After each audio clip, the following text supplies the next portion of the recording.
A little bit better for lighting. All right. We are back with another week. Dana Nessel is getting her wish. Grandville Public Schools has a drag queen running for the school board. Hooray!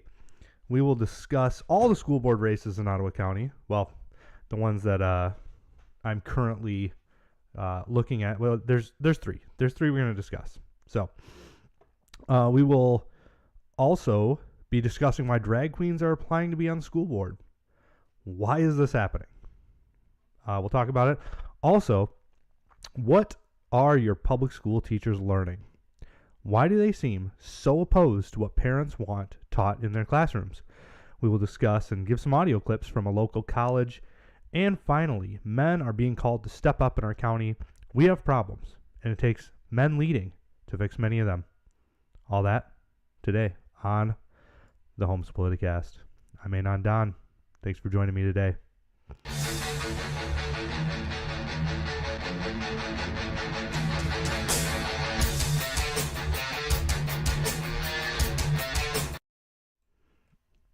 All right. So, we are back for another fun-filled episode of the drama that is our county. This is quite a few amazing things going on here. So first, you remember Dana Nessel said a drag queen for every school, correct? I think you do. So we have now got a drag queen for Grandville Public Schools. She's gotten her wish. So Miss Rachel Atwood has been looking into some of the candidates, and she found Cameron Zbikowski. I think it's Zbikowski. He's currently a substitute teacher, and he's running with his buddy Trent for Grandville School Board.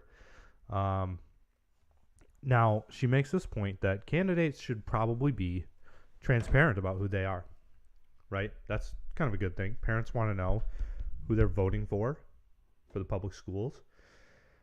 And yet he's scrubbed all his social media to make sure the parents don't see this. So we've got it up. Picture of Mr. Zbikowski dressing as a lady. Dude looks like a lady. So he's got quite a few things up here. Quite a few pictures that aren't necessarily endearing to him. Now, is this what we want for our children? I'm just scrolling through pictures and showing you all the pictures that he's scrubbed from his social media. You got him sitting in some kind of pink basket cart type thing, in a little mini skirt, showing off his legs there, showing off his booty there. Now, are parents just saying that, we would never ever want anybody that's ever been a drag queen to be a part of our schools? No, I don't think so. You go to the top of this post, and Miss Atwood points out we need transparency from our schools. We haven't had a lot of transparency from the government-run schools. So she asks a couple questions here. With all the pronoun and sexualization and gender wars going on in the schools, you have to wonder, what is his agenda for your kids? How will he influence the board? He told Rachel Atwood that it's up to health department to decide if your child should be forced to wear a mask. She says no, it's the choice of the parent. Parents, if the school board candidates represent your values, then by all means support Cameron and Trent. If this is not what you want, then vote for Joe Steffens and Bob Wondergem. Joe and Bob are pro-parental rights. And that's been a big topic. One that I've seen fought out in public schools, in in the academia. This is quite a shocking phenomenon that so many people that are hypersexualized, that live their lives in a sexual manner, want to be around your kids. Now, again, we're not saying that if you've ever been, a bad person, that you're never allowed to teach your kids. But we want openness and transparency. We do background checks on people for a reason, right? We want to know what's in their past. We want them to explain it, right? If this guy had said, look, I made some bad choices when I was a kid, or when I was a younger man. He's not a kid. He's got a beard in a lot of these photos. When I was a younger man, I was just a little crazy. This is not something that I'm proud of. This is not something that I do anymore. This is not something that I want to bring around your children. Great. That would be a good response, or a decent response at least. I know there are teachers that have backgrounds that they're not necessarily proud of. They've said, that's not who I am anymore. I've lived, I've learned, I've grown, and I want to teach your kids math, not teach them how to be a drag queen. Unfortunately, when Miss Atwood went and questioned him, well, I'll let the video speak for itself. Okay. Oh, I do have a signal. Well, at least, can you say what you're running for in your name, and that's it? My name is Cameron Zukowski. I'm running for the Grandville Board of Education. And I'm running to support educators, students, parents. Where'd the audio go? Oh, I accidentally paused it. My bad. And to make sure that the classrooms have the resources they need for students and teachers to be successful here in the district. I did hear that. Did you go to Grandville? I think you graduated from Grandville or something. I graduated in 2004 from Grandville High School. Oh, you're a youngin'. And am a U.S. Navy veteran with 8+ years. Wow. And I see. Okay, is Trent an incumbent, or is he new too? I don't know anything about Trent. I'm sorry. So there's only one incumbent. But neither Trent nor I are the incumbents. Okay, and there's 2 spots, correct? Oh, and you guys are kind of running as a team. All right. Who's endorsing you? Who do you guys have for endorsements? So our endorsements are located and kept updated on both of our websites. You can go to campreducation.com or trentjtaylor.com to see the most current endorsements. Because I heard you were teachers union endorsed. Are you teachers? Because that's a big one. Most of us are Education Association endorsed through the Grandville Education Association. Okay, both of them are Education Association endorsed. So teachers unions, I believe. All right. Are you comfortable with giving your opinion on whether or not kids should be masking in school or not? That is, once again, up to the county health department. Shouldn't it be up to the parents, though? We have, as a school board, the school board is required to follow county health guidelines to keep the district from becoming liable. To do otherwise, okay, is negligent of the school board. Thank you and have a wonderful day. Do you dress up as a drag queen still while you're in Michigan, or did you reserve that for Florida? Because I did find those pictures. So he just will not. You don't want to comment on that? Nope, he does not. Nope, I guess we have no comment. I Democrat PACs. Pictures later. He have 7. I have 2 of my own. He turned around. He would not allow our endorsement. All right, guys. Oh, there's that was fun. think there's While I another- have you here, you want to see the actual conservative candidates that are pro-parental freedom and pro-parental rights? Okay. Hi, everybody. Meet Joe and Bob. Joe and Bob are endorsed by Ottawa Impact. You guys know what that means. Yeah. That means Thank you, they're... Ottawa Impact. Yes, that means they're pro-parental freedom. Here, I'm going to turn this around. You guys, I just met Cameron, and would you know it, he refused to answer any of my questions. He would not allow me to interview him, and he did not want to even give me his opinion on whether or not the kids should be masked. He said that wasn't up to him, it was the health department. And when I said, that's not up to the health department, that's up to the parents, he turned around and walked away from me. Because he's intimidated and he doesn't have children. He doesn't know how a parent feels about being forced to put a mask on their... So the drag queen guy does not have children. He is not he's not willing to answer questions, which is pretty common for Democrats. They do not want to talk to media that are going to ask them questions about their past. And we've seen this before, obviously. I played a clip from Hillary Schulten running away from me last week. So Bob and let's see, what is the other guy's name? Bob and Jim, I believe. Let's see if we can get Around. You guys, I just met Cameron, and would you know it, he refused to answer. Have you here? You want to see the actual conservative candidates that are pro-parental freedom and pro-parental rights? Okay. Hi, everybody. Meet Joe and Bob. Joe and Bob are in. So Grandville, if you're in Grandville, you're voting on your school board. These are your choices. You have an ex-drag queen that will not talk to somebody that has questions, and then you have Joe and Bob. It seems to me to be pretty clear who the candidate is that will talk to parents, will maybe answer parents' questions. And it looks like both of those guys are parents. They're old enough to be parents. I would assume that they are parents. Probably of children that are in Grandville Public Schools, and they're Ottawa Impact endorsed. So a lot of good stuff from them. Probably not so much from Cameron. I'm not going to try his name again. So why do drag queens feel the need to be controlling public education? Why is this a thing?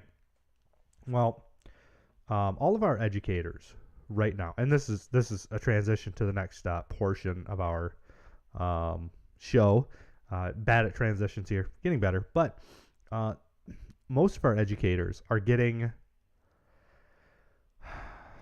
you know what? Yeah, I'm just gonna say it. They're getting bad information, right? They are getting teaching from colleges that are probably not what we want. They're not getting told that they should defer to parents. They're getting told that they should hide everything from parents. We've played a few of those clips. Michigan Department of Education talking about it, of course. Your local college is on board with that. So I have here a couple of clips from a recent teacher seminar that somebody, I'm not quite sure who, but somebody has attended. Let's take a look at those. So I'm trying to find the other clip that I had. There it is. Okay. So teachers are being told that everyone needs representation, right? Trans kids, LGBTQ kids, black children, Hispanic kids, Asian kids, all these kids, they need representation. They need to see people that look like them. And here's just a little taste of is someone that's disabled or they're from the LGBTQ community, that representation is in the classroom, that it is important that they see somebody that looks like them, that they feel seen, heard, and validated, that is very important, that how they self-identify, that they feel some representation. so that how they self-identify, they have some representation. This is what teachers are being taught. Now, next week, you're going to see clips from our seminar involving our LGBTQ coordinator for the specific college that is in our county. And some of the things you're going to hear are quite interesting. As soon as I get them all clipped up and get them ready for you, I will be releasing the full thing. You can go and sit through 2 hours of this seminar in which teachers are told that kids will not succeed if they don't have representation. Now, for all the black children that have succeeded without representation, I guess they're just they're aberrant statistics. They don't count. Barack Obama, he wasn't president. He actually he would have been king of the world had he not been oppressed in such a bad way, and if he had representation in his school. But this fixation on race, I don't know that it's doing much good in our county, in our state, in our country. Now, we've seen a lot of violence. We've seen a lot of racism going the other way, going towards white people. Why is that? Because white is the dominant skin color, right? We've got a majority of the people in this country are white. Now, that's a bad thing, as you will soon hear. Also, Christmas is very racist. That's a white holiday, even though it was started by a bunch of Middle Eastern Jews and Middle Eastern Greek people.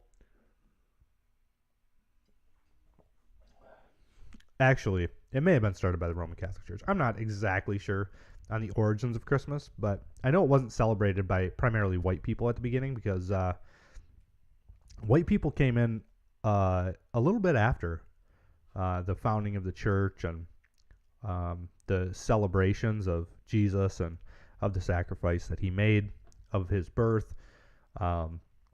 These things, they're not primarily white. They're primarily Middle Eastern. And so, it really doesn't matter, because what they're pushing is white people are bad and they need to accommodate for all the other races. So I have a little bit of a lengthy clip here of what teachers are talking about in colleges, what they're being taught, what they're being exposed to. Here we go. Strap in, buckle up. We're going to hear some of it. Here's a good one. I'm going to decorate my classroom December 25th with Christmas trees, and I'm going to get a bunch of boxes, old camper boxes, and decorate them like Christmas gifts, and it's going to be Polar Express Central. And my kids are going to love it, because kids love Christmas. Yes? Yep. What is that thumbs down about? I'm teacher of the year, dude. I think it's especially for us, the diversity that we have. There are a lot of kids that don't celebrate. Like who? I have a kid in my class who's That's fair. Who else? Who else would not be turned on by, I'm getting teacher of the year with that. I'm decorating this whole darn classroom. Who else? The kid whose brother was killed in the house fire last year. All right. Great discussion. Okay. Now, when we talk about, we just had a discussion a moment ago that in Kent County, 74% white Americans, 94% teaching population white Americans. Guess what the classroom population is? Is it 74 or 94%? So who's making up this list of norms? Dang white people. Darn it. How dare they? That wasn't a hypothetical question I'm asking. Nobody. Who made up the list? Yes. usually it's white teachers. But I feel like it should be like a conversation with your students, especially if you have a lot of kids like from different cultures and like people of color. Because like we don't know what of they color don't celebrate Christmas. like want from us. Oh, that's a good comment. When you said, I made up this list and I'm thinking about all my great teachers, who were those teachers you were thinking about? Teachers that felt like a good relationship that I would like, not necessarily that would like cater to or kind of other experiences or perspectives. And we got to think about that, right?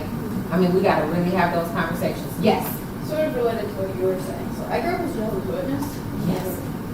I was completely alienated. Like November through December, like I didn't go to class a lot of days. I had a second grade teacher that would make me sit out in the hall if we did anything like that. So like including your students or like letting them do something else that's still related. Like don't just be like they're doing something fun. You can go sit out in the hall. Because that's so much fun sitting in the hallway. Oh yeah, a party of one. Oh. Yeah. So, there you have it. Christmas is far too racist to be celebrated in the classroom. People of color don't celebrate Christmas, so you're not allowed to. The kid that his brother got killed in the house fire last year, like, I don't know why that came up. Why, celebrating the birth of a Messiah would, okay, maybe if there is a kid whose brother got killed in a house fire last year, that's bad. But how often does that happen, that kid's in your classroom, right? Are we not supposed to celebrate anything? That's kind of the idea. And the big thing that I want you to take away from that is like the teachers, right? My classmates are saying it needs to be a collaborative effort with the kids. You don't want to establish something for them. It needs to be with them. They need to have input on what we're doing. And that's all fine and dandy, whatever. It's not a huge deal, but that extends to just about everything in the classrooms at this point, right? We have departments of education saying that math is racist because children of color aren't excelling in math, right? Everything is about race at this point. And it starts at the colleges, at your local college, Ottawa County, at your local college, Muskegon County, at your local college. What is Lansing? What is their county? I forget what their county is. But at your local college, this is what teachers are learning. It's all about race. You should only see race. Defer to your students. Give them the experience that they want. Do not give the experience that the parents want.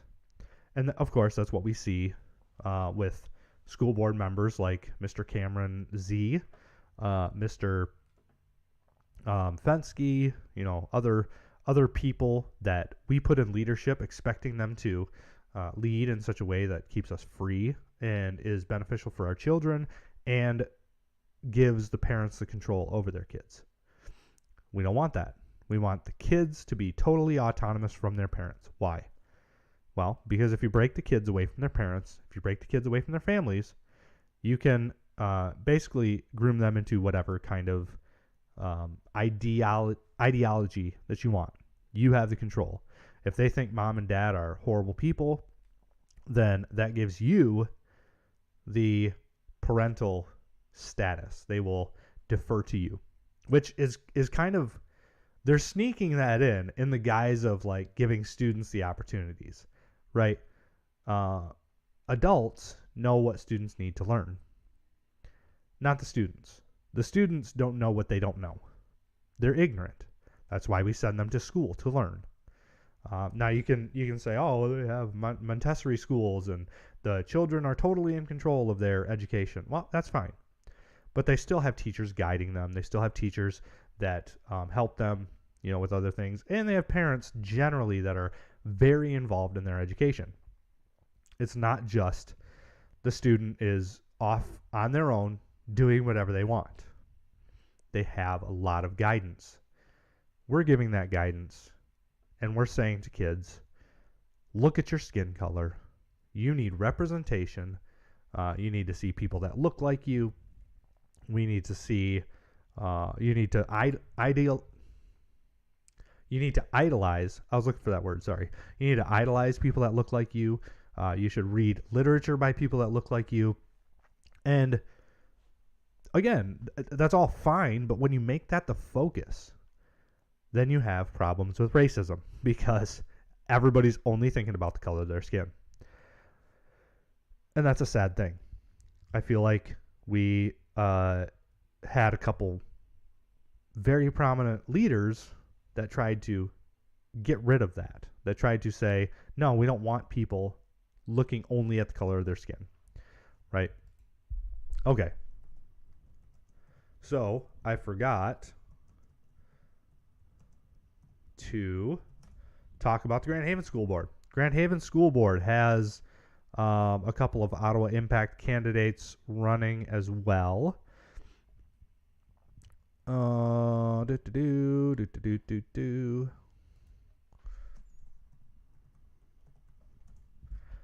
me a second to pull it up. So, if you're in Grand Haven, here's what you need to know.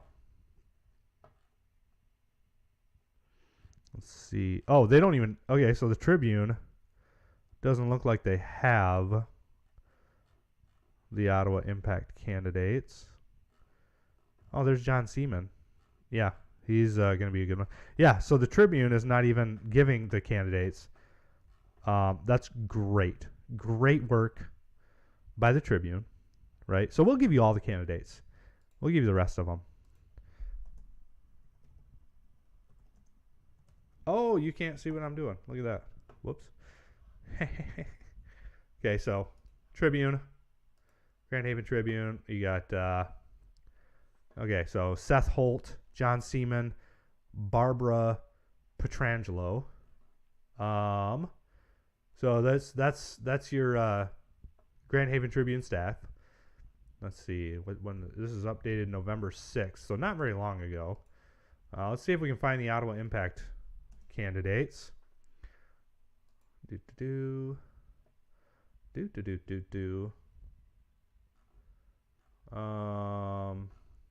it. I had the link sent to me. I might just have to oh, that's Grand Haven Tribune again. MLive. Let's see if MLive has them, because I've got the names. I just want to see what the media is doing with it, because as we all know, the media is just great at giving you guys information. So Grand Haven area. Oh, okay, they do mention them. Tommy Van Hill, Roger Williams. Those are the two. And of course, they don't have much on them, but they do mention them. So credit to MLive, where credit is due. They've got all the names for all the school boards. So you can go here. You can look at Grandville. Where's Grandville? Hudsonville. I've seen some of these signs. Barbara Hooper, Chad Tuttle are the incumbents. Where the heck is Grandville? They don't have Grandville on here? My goodness. All right, so they're missing Grandville, but it looks like MLive has at least the names. So let's see. Ottawa Impact. Yeah, I'm just going to have to go to grandhavenschoolboard.com. Whoops.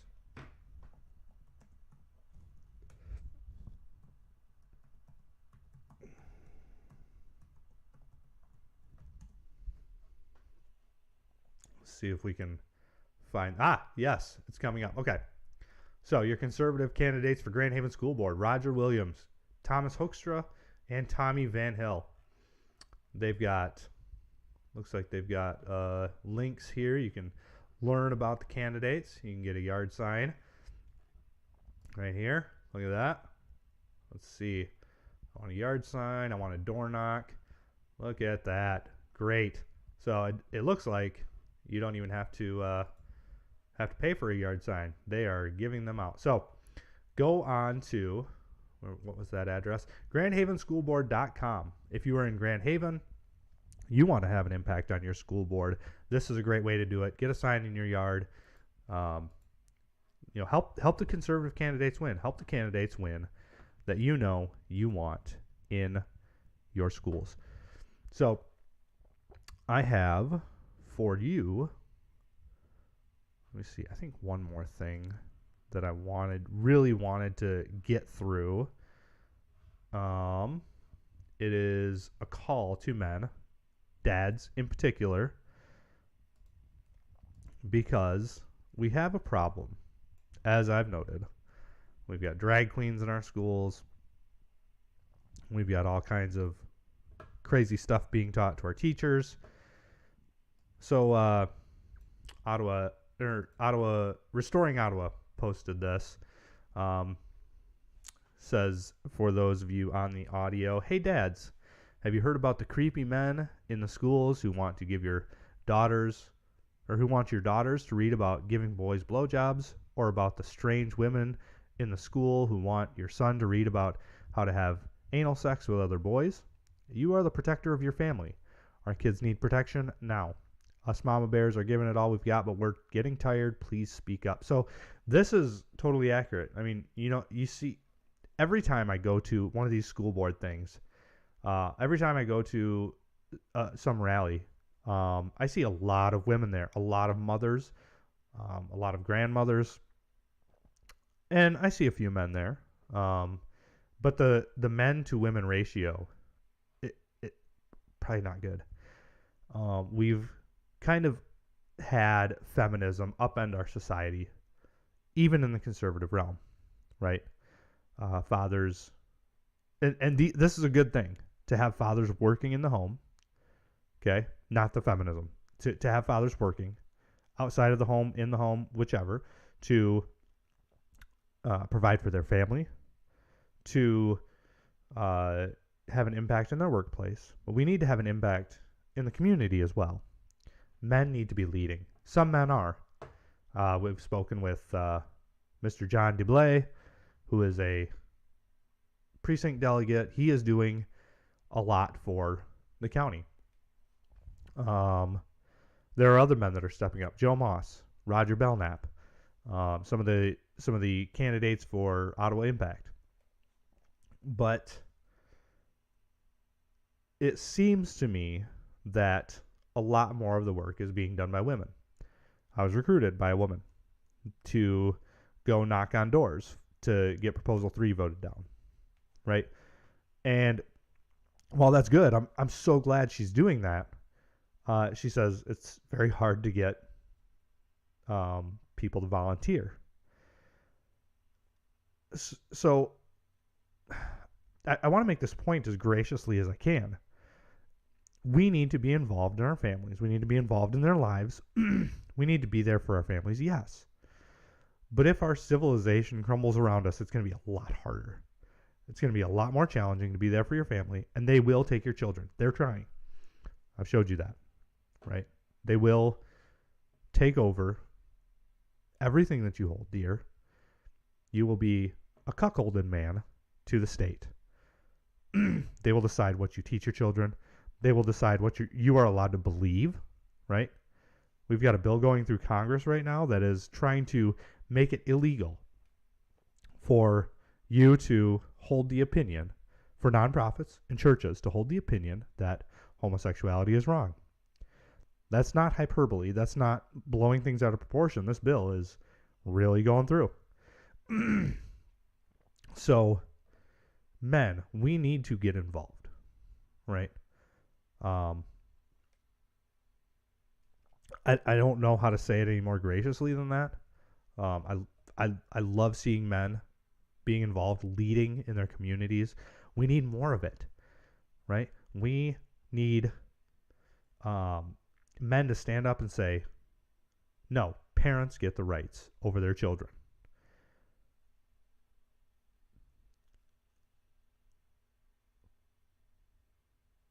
Yeah, I feel like I'm just rambling at this point, but you've gotten my point. We need more men. If you need help, if you don't know what to do in your community, email me.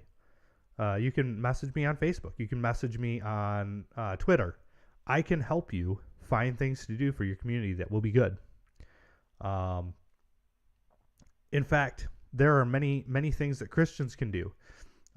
We can flip this culture upside down. Right? I'm reading through Acts right now, and the Christians in the early church just flip their culture upside down with the gospel. That's something that we can do. It doesn't have to be political. It can be for the kingdom of God too. Right? So, that's what I've got for you for this week. Thank you again so much for listening. I would encourage men to get involved, step up, message me, figure out how you can get involved in your community. And I want to wish you guys a great week. Thank you so much for joining me again. Again, reach out if there's anything I can help you with. I'm Anon Don. This is the Homes Politicast.